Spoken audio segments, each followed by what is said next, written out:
Assalamualaikum warahmatullahi wabarakatuh.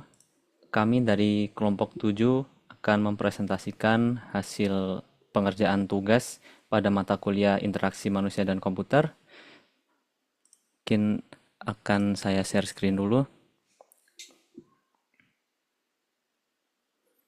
Nah, judul proyek kami yaitu analisis interaksi manusia dan komputer pada aplikasi e-learning, yaitu studi perbandingan antara solo learn dan decoding. Untuk anggota kelompok kami yaitu ada saya, Amar Farhan Nur Hakim, lalu ada Mas Catur Wibowo, ada Kak Dania Amalina Ramadhani, lalu ada Kak Muhammad Rofik, dan ada Kak Raffi Atala Nabil. Untuk daftar isi dari presentasi kami, yaitu pertama ada pendahuluan, lalu ada eh, interaksi manusia dan komputer, lalu dilanjutkan dengan studi kasus, dan diakhiri dengan kesimpulan. Baik, mungkin pendahuluan bisa dilanjutkan oleh Kak Mas Catur. Baik, terima kasih Mas Amar. Selanjutnya ini slide berikutnya di pendahuluan di latar belakang.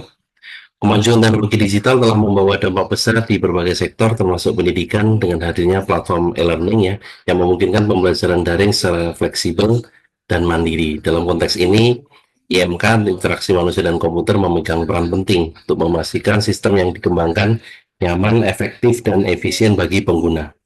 Sebagai bidang kajian, IMK tidak hanya mengkaji aspek teknis, tapi juga memperhatikan psikologi pengguna, ergonomi, dan desain yang berpusat pada manusia. Sehingga prinsip-prinsipnya menjadi krusial dalam menciptakan pengalaman pengguna yang optimal pada aplikasi digital termasuk e-learning. Next. Contoh di kami contoh aplikasi seperti Sololearn dan Decoding merupakan contoh nyata penerapan teknologi dalam pendidikan khususnya di bidang teknologi informasi dan pemrograman dengan pendekatan desain dan interaksi pengguna yang berbeda. Oleh karena itu, diperlukan kajian perbandingan dari sisi interaksi manusia dan komputer untuk memahami perancangan pengalaman pengguna serta efektivitas masing-masing aplikasi dalam mendukung proses belajar. Next. Tujuan bagi menjadi tiga konsep hubungan analisis konsep intinya menggunakan dari hasil konsep kemudian poin kedua hubungannya menjelaskan hubungan antara IMK dengan bidang lain seperti psikologi kognitif dan ergonomi. Untuk ketiga analisis ini melakukan analisis penerapan IMK pada aplikasi e-learning dengan membandingkan dua studi kasus yang kebetulan kelompok kami pilih yaitu solo learn dan decoding. Next. Baik, selanjutnya mengenai interaksi manusia dan komputer. Lanjut.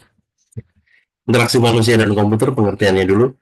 IMK atau interaksi manusia dan komputer merupakan bidang ilmu yang mempelajari perancangan, evaluasi, dan implementasi sistem komputer interaktif yang berfokus pada pengguna sebagai pusat sistem. IMK tidak hanya berfokus pada aspek teknis dari sistem komputer saja, tetapi juga bagaimana manusia berpikir, berperilaku, dan merespons suatu teknologi dengan memahami kebutuhan pengguna. Sistem yang dirancang dapat meningkatkan efektivitas, efisien, dan kenyamanan pengguna dalam mencapai tujuannya. Lanjut. Nah, ini human computer interaction as a discipline concerned with a design, evaluation, and implementation of interaction computing system for human use and with the study of major phenomena surrounding them gitu ya. Ini dari Chris J. Roger dan Sharp tahun 2015. Next. Interaksi manusia dan komputer, tujuan dan manfaatnya tentunya menciptakan sistem yang dapat dioperasikan dengan mudah oleh manusia sehingga mendukung efektivitas penggunaan teknologi. Sebuah sistem yang dirancang dengan memperhatikan prinsip-prinsip IMK akan lebih mudah digunakan, minim kesalahan, dan mampu meningkatkan produktivitas. Manfaatnya dari penerapan IMK adalah meningkatkan kualitas desain sistem, meminimalisasi kesalahan pengguna atau human error, meningkatkan kenyamanan dan kepuasan pengguna, yang terakhir, mempercepat adaptasi terhadap teknologi baru. Next. The goals of HCE are the improve the interaction between user and computer by making system more usable and responsive to users' need. Ya. Menurut Snyderman B. Python, Cohen B. Jacob S. dan M. Chris gitu ya, 2016.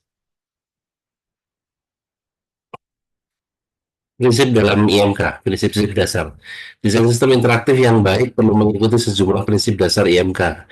Menurut Nielsen tahun 1994 merupakan 10 heuristik desain antarmuka yang hingga kini menjadi referensi utama dalam pengembangan antarmuka pengguna. Beberapa prinsip penting tersebut antara lain satu, konsistensi elemen antarmuka harus tampil dan berfungsi secara seragam agar pengguna tidak bingung dalam mengoperasikannya. Dan ada umpan balik atau feedback. Sistem perlu memberikan respon terhadap aksi pengguna agar mereka tahu bahwa tindakan yang dipahami dan sedang diproses. Prinsip-prinsip dasar, kesederhanaan, ini masih gabungan dari tadi, simplicity, informasi dan fitur harus disajikan secara ringkas, jelas, dan tidak membebani pengguna dengan hal yang tidak relevan gitu ya. Kemudian toleransi terhadap kesalahan, sistem harus mampu menangani kesalahan pengguna dengan baik, misalnya melalui fitur undo, redo, atau konfirmasi saat tindakan kritis dilakukan gitu ya. Kemudian visibilitas, fungsi dan status sistem harus terlihat dan dapat dimengerti dengan mudah oleh pengguna gitu ya, UI-nya. Oke, next. User interface is well designed when the program behaves exactly how the user thought it work gitu ya. Menurut Nelson J tahun 1994. Baik, mungkin selanjutnya bisa dilanjutkan oleh Kak Dania. Ya. Oke, terima kasih Amar. Interaksi manusia dan komputer, ketertarikan dengan ilmu lain. Yang pertama ada psikologi, membantu memahami proses kognitif dan perilaku pengguna dalam menggunakan teknologi. Lalu yang kedua desain, berkaitan dengan estetika dan kenyamanan visual dalam tampilan antarmuka. Lalu yang ketiga ada ergonomi, yaitu berkaitan dengan kenyamanan fisik dan penggunaan perangkat seperti ukuran layar, posisi tombol, dan lain sebagainya. Lalu yang terakhir ada ilmu kognitif, yaitu memahami bagaimana manusia berpikir, mengingat, dan membuat keputusan untuk mendukung proses desain sistem yang lebih intuitif. Next. HEI is by necessity and interdisciplinary field that draws upon computer science, cognitive psychology, design and other discipline by Carol G.M. tahun 2003. Elemen-elemen dalam IMK. Yang pertama adalah user. Pengguna sistem dengan beragam karakteristik, kemampuan, dan kebutuhan. Sistem harus adaptif bagi pemula maupun ahli. Next. Lalu yang kedua ada interface, media yang menghubungkan pengguna dan sistem seperti tampilan visual, suara, atau bentuk interaksi lainnya. Antarmuka harus dirancang sedemikian rupa agar mendukung interaksi yang alami dan efisien. Next. Lalu yang ketiga ada sistem, komponen teknis yang menjalankan proses di balik layar. Sistem harus stabil, cepat, dan responsif terhadap tindakan penggunaan dengan akurat. Next. Lalu yang keempat ada lingkungan kerja, kondisi tempat pengguna menjalankan sistem seperti ruang kerja, pencahayaan, suasana, dan perangkat pendukung lain. Faktor ini turut mempengaruhi efektivitas penggunaan sistem. Next. Yang ketiga ada studi kasus. Next.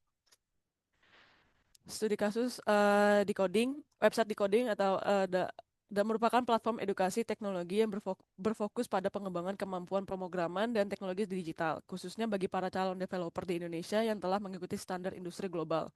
Situs ini menghadirkan berbagai program pembelajaran dari kursus dasar hingga sertifikasi tingkat profesional yang didukung oleh brand ternama seperti Google, Microsoft, serta dukungan lokal negara seperti Kominfo dan Kampus Merdeka. Decoding dilengkapi dengan fitur-fitur interaktif seperti learning path, code review oleh para profesional, serta forum diskusi yang memungkinkan pertukaran informasi antar pengguna. Next.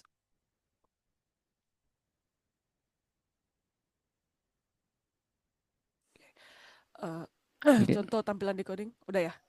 Iya, mungkin bisa dilanjutkan sama Mas Rofik. Silahkan. Oke, baik. Terima kasih, Kak Amar. Di sini adalah tampilan contoh decoding. Di sini ada halaman webpack yang di mana user itu disambut dengan banner atau slide promosi pada program unggulan yang sering dipakai. Kemudian juga ada berbagai leading part yang disesuaikan dengan keahlian seperti Android development, backend, dan machine learning. Selanjutnya, untuk detail list kursusnya itu ada pada bagian tab list part, kemudian di bagian bawahnya itu ada beberapa eh, materi pembelajaran yang dapat dipilih sesuai apa namanya pekerjaan atau teks yang ingin disesuaikan gitu. Kemudian di sini juga ada fitur feedback dan juga forum diskusi ya, di mana untuk komunikasi dua arah dan untuk meninggalkan pesan setelah kursus yang telah dijalani. eh secara secara konduktif ini untuk membantu menilai kursus-kursus yang telah dijalani beberapa orang untuk membantu orang lain memilih kursus tersebut sih. Lanjut. Kemudian analisis decoding ya, dengan desain modern dan fitur terintegrasi. Decoding tidak hanya menjadi penyedia materi pembelajaran, tetapi juga membangun ekosistem komunitas bagi para peminat teknologi yang ingin berkembang secara profesional. Platform ini juga mendukung fresh graduate melalui program beasiswa untuk 2.000 mahasiswa di setiap tahunnya secara gratis sebagai bekal keterampilan kerja. Dari sisi interaksi manusia dan komputer, decoding telah menerapkan prinsip seperti konsistensi, kontrol pengguna, dan kejelasan antarmuka. Navigasi yang cukup intuitif, kemungkinan penggunaan mengakses daftar khusus beserta deskripsi singkatnya, meskipun masih terdapat beberapa area yang dapat ditingkatkan. Lanjut. Kemudian untuk keterbacaan ya di sini sudah ditampilkan untuk sebuah gambar yang diakses menggunakan device mobile. Di sini yaitu beberapa bagian penggunaan teks yaitu terlalu kecil dan menyulitkan pembaca eh, di perangkat mobile. Kemudian kontras warna yang putih ya dan juga warna yang sedikit transparan itu juga menyulitkan pembacaan. Kemudian ada beberapa ikon dan tombol yang cukup jelas, tapi drop down fitur itu kurang fleksibel, yang mana bisa dibikin untuk lebih eklitis untuk meningkatkan pemahaman pengguna. Lanjutnya, Mas. Kemudian juga untuk feedback pengguna yang telah disebutkan tadi, itu secara umum untuk fiturnya tidak real time atau sistemnya berbasis notifikasi ya. Jadi untuk beberapa pengguna atau siswa itu kesulitan jika ingin bertanya atau apa namanya ingin menghubungi kesalahan pada kursus yang telah dibuat. Oleh karena itu, pihak decoding disarankan untuk mampu mengupdate penggunaan feedback pengguna agar bisa digunakan secara real time. Walaupun ya sebelum program decoding ini digunakan, seperti program beasiswa yang telah disebutkan tadi, biasanya untuk menyedianya itu menyediakan forum diskusi yang berupa WhatsApp atau Telegram untuk menghandle pertanyaan-pertanyaan dari mahasiswa tersebut. Lanjut, Mas. Kemudian evaluasi yang telah kami eh, list pada website decoding. Yang pertama kelebihannya yaitu secara desain visual. Decoding ini terletak seperti bersih dengan warna kontras, terlebih jelas, navigasi yang konsisten, memudahkan akses ke fitur utama seperti Academy, Challenge, dan Jobs. Kemudian di interaksi responsif, fitur seperti kode review, video tutorial, dan forum diskusi, mendorong interaksi aktif. Situs juga responsif di berbagai perangkat, meningkatkan aksesibilitas. Lanjut. Nah, di sini juga diterangkan untuk kekurangannya pada website decoding yang telah disebutkan tadi. Dari beberapa kelebihannya itu mengalami beberapa kekurangan yang menurut kami itu kurang fleksibel ya. Yang pertama halaman utama itu menampilkan terlalu banyak elemen sekaligus. Jadi secara kasar eh, pengguna atau mahasiswa itu disuguhkan semuanya sekaligus dalam satu panel. Kemudian aktivasi dan fitur kurangnya intuitif yaitu sistem pencarian job dan fitur yaitu belum optimal. Kemudian keterbacaan di mobile yang kurang responsif ya, ada beberapa teks dan kontras yang kurang jelas. Lanjut.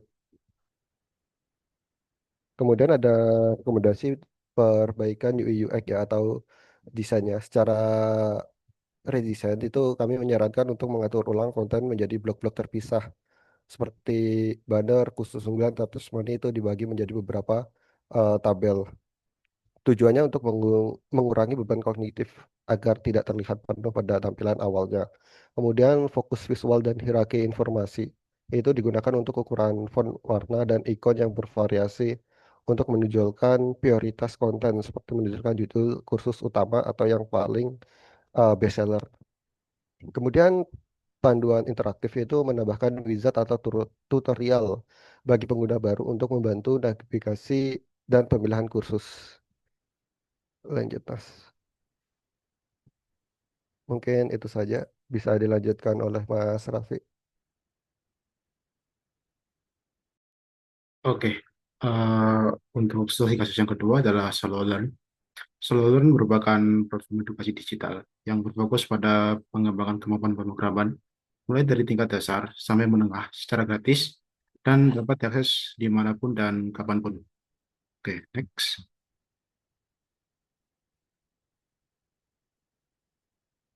Oke, berikut untuk contoh tampilannya. Untuk yang pertama adalah halaman utama. Pada halaman ini, pengguna disambut dengan hero section yang menampilkan slogan Learning to Code got simplified dan berbagai pilihan course yang dapat dipilih sesuai dengan keinginan pengguna. Next. Lalu kedua adalah tampilan list kursusnya. Halaman ini menampilkan list kursus yang dapat diambil oleh pengguna pada situs SoloLearn yang dapat dipilih sesuai dengan kebutuhan pengguna atau sesuai dengan kebutuhan yang ingin dipelajari berdasarkan teks-teks yang mungkin dibutuhkan ketika masa belajar. Lanjut. Yang ketiga adalah berikut adalah untuk detail kursusnya, halaman detail kursus yang menampilkan materi apa saja yang akan dipelajari oleh pengguna ketika pengguna memilih sebuah kursus. Dalam contoh ini eh, menampilkan tentang Introduction to Python seperti itu. Oke, lanjut.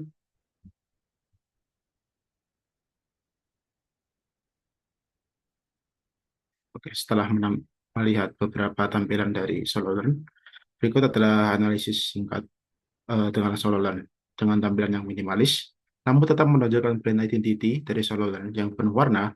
SoloLearn menjadi salah satu pilihan yang patut diperhitungkan sebagai sarana yang cocok untuk mengenalkan dunia pemrograman kepada mereka yang ingin mempelajari pemrograman, namun dengan pendekatan yang lebih interaktif dan tidak membosankan dibanding dengan membaca berbaris-baris teks seperti yang mungkin ada di dokumentasi dari teks-teks tersebut. SoloLearn dalam tampilannya sangat mengedepankan kesederhanaan atau simplicity yang membuat siapapun yang mengunjungi situs tersebut tidak merasa overwhelmed dengan teks ataupun elemen yang menumpuk pada layar dengan memberikan white space di antara tiap elemen yang tersusun pada interface SoloLearn. Next.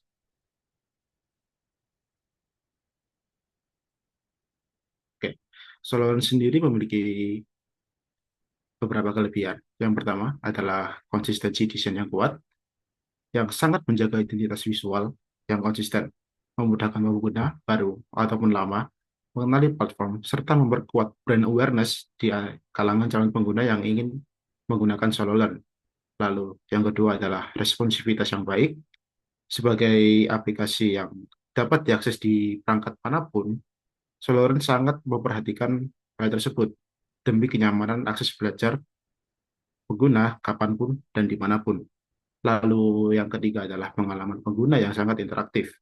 Selain antar muka yang minimalis dan menarik, SoloLearn menawarkan pengalaman belajar yang menyenangkan melalui interaksi yang dirancang menarik dan memotivasi pengguna untuk terus belajar.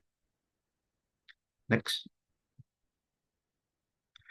Meskipun dengan kelebihan tersebut, SoloLearn tetaplah memiliki kekurangan yang sangat kami garis bawahi di sini adalah ketidakseimbangan visual. SoloLearn sendiri memang mengedepankan minimalis, menggunakan konsep minimalis. Namun di beberapa page, hal tersebut malah menyebabkan ketimpangan dalam visualnya. Sebagai contoh kita tadi ambil adalah di halaman detail kursus yang memuat semua elemen berada di bagian tengah layar, sehingga white space yang ada di sampingnya malah mengurangi keseimbangan keseluruhan antar muka yang menyebabkan perasaan berat di tengah daripada halaman tersebut. Oke, lanjut, next.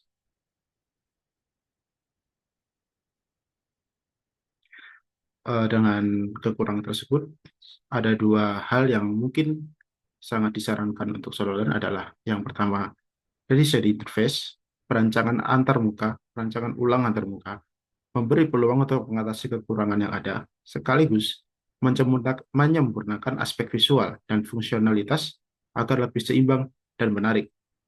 Lalu, yang kedua adalah feedback gathering. Mengumpulkan umpan balik dari pengguna sangatlah penting untuk pengembangan berkelanjutan, baik dari segi tampilan, pengalaman pengguna, maupun kualitas dan relevansi konten pembelajaran di industri yang tengah berjalan sampai saat ini. Baik, mungkin Baik, izin saya lanjutkan. Masuk ke bab 4, yaitu kesimpulan. Berdasarkan analisis kami terhadap decoding dan SoloLearn pada aspek IMK, keduanya memiliki keunggulan tersendiri dalam mendukung pengalaman belajar pengguna. Yang pertama, decoding unggul dalam struktur pembelajaran yang terorganisasi, lalu ada sertifikasi profesional dan dukungan komunitas. Namun masih menghadapi tantangan pada kepadatan informasi dan beban kognitif karena tata letak yang padat. Sebaliknya, SoloLearn menawarkan desain yang lebih sederhana, konsisten, serta ada elemen gamification atau ada konsep gamenya gitu ya, yang menarik bagi pemula, meskipun penempatan elemen yang terlalu terpusat di tengah layar kadang menimbulkan ketidakseimbangan visual. Nah, secara keseluruhan, prinsip-prinsip IMK seperti konsistensi desain, lalu ada umpan balik interaktif, lalu ada kemudian navigasi, dan penyesuaian terhadap karakteristik pengguna telah diterapkan cukup baik pada kedua platform. Perbedaan pendekatan ini menunjukkan bahwa keberhasilan aplikasi digital tidak hanya bergantung pada fitur teknis, tetapi juga pada sejauh mana sistem dirancang dengan mempertimbangkan aspek-aspek kemanusiaan. Lalu penerapan IMK yang tepat akan meningkatkan efektivitas pembelajaran dan kepuasan pengguna secara keseluruhan. Lalu ada beberapa saran berdasarkan hasil analisis kami. Ini mungkin bisa diterapkan tidak hanya pada studi kasus kami, yaitu SoloLearn dan Decoding, namun bisa diterapkan pada seluruh aplikasi atau website lainnya. Yang pertama, utamakan desain yang berbasis pengguna, yaitu kita harus memahami kebutuhan, kebiasaan, dan keterbatasan pengguna agar aplikasi lebih relevan dan mudah digunakan. Lalu yang kedua, kita libatkan pengguna dalam pengujian antarmuka. Jadi kita harus melakukan user testing dan evaluasi heuristik secara rutin untuk mendapatkan masukan langsung dari pengguna. Lalu yang ketiga, perhatikan kemudahan dan keterlibatan pengguna. Jadi kita sediakan navigasi yang intuitif dan elemen interaktif untuk mendukung proses belajar yang efektif dan menyenangkan. Lalu yang terakhir mungkin kita kerjasama lintas lini ya. Jadi kita libatkan ahli dari mungkin bidang-bidang lain seperti psikologi, pendidikan, dan desain pada saat perancangan agar sistem lebih manusiawi dan responsif terhadap kebutuhan pengguna. Baik, sekian presentasi dari kelompok 7. Apabila ada kurangnya, kami mohon maaf. Terima kasih. Wassalamualaikum warahmatullahi wabarakatuh. Waalaikumsalam.